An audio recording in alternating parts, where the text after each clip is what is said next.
നമസ്കാരം. അസർബൈജാനിലേക്ക് ഹെൽപ്പർ തസ്തികയിലേക്ക് ജോലി വാഗ്ദാനം ചെയ്ത് വിളിച്ചു വരുത്തി വഞ്ചിച്ചുവെന്നാരോപിച്ച് ഉദ്യോഗാർത്ഥി നൽകിയ പരാതിയിൽ റിക്രൂട്ട്മെന്റ് സ്ഥാപന ഉടമയടക്കം 4 പേരെ എറണാകുളം സൗത്ത് പോലീസ് അറസ്റ്റ് ചെയ്തു. രവിപുരം കുരിശുപള്ളി റോഡിൽ തറക്കണ്ടം ബിൽഡിംഗ്സിൽ കോട്ടൂരാൻസ് റിക്രൂട്ടിംഗ് ഏജൻസി നടത്തുന്ന കോഴഞ്ചേരി സ്വദേശി വിപിൻ വർഗീസ്, സഹായികളായ ഷാദുലി, തിള്ളൈ സെൽവൻ, നന്ദു എന്നിവരാണ് അറസ്റ്റിലായത്. കോന്നി സ്വദേശിയായ ഉദ്യോഗാർത്ഥിയുടെ പരാതിയിലാണ് arrest.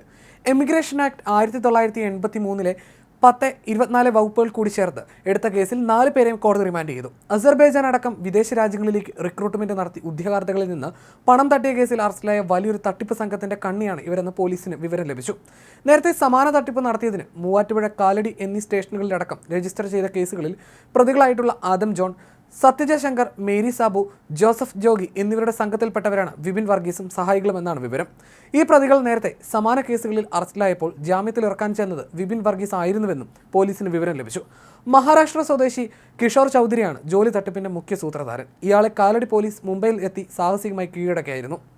Kalady, Muvattupuzha, Palakkad, Kongad, Alappuzha, Thrikkunnapuzha, Adoor, Perumbavoor, Chalakudy, Karimkunnam, Kochi, info park, town north police station, Palakkad എന്നിവിടങ്ങളിലാണ് ഈ സംഘത്തിൽപ്പെട്ടവർക്കെതിരെ FIR രജിസ്റ്റർ ചെയ്തിട്ടുള്ളത്. കഴിഞ്ഞ ഞായറാഴ്ച കോട്ടൂരാൻസ് എന്ന തന്റെ സ്ഥാപനത്തിൽ അസർബൈജാനിലേക്ക് ഹെൽപ്പർ തസ്തികയിലേക്ക് എന്ന പേരിൽ നിരവധി പേരെ ഇന്റർവ്യൂവിന് വിളിച്ചു വരുത്തുകയായിരുന്നു. ഇവിടെ എത്തിയപ്പോൾ തട്ടിപ്പാണെന്ന് മനസ്സിലാക്കി കോന്നി സ്വദേശി നൽകിയ പരാതിയിലാണ് എമിഗ്രേഷൻ ആക്ട് കൂടി ചേർത്ത് പ്രതികളെ റിമാൻഡ് ചെയ്തത്. ഇവരുടെ തട്ടിപ്പ് സംബന്ധിച്ച് കൂടുതൽ പരാതികൾ പോലീസിന് ലഭിച്ചുവെന്നാണ് സൂചന.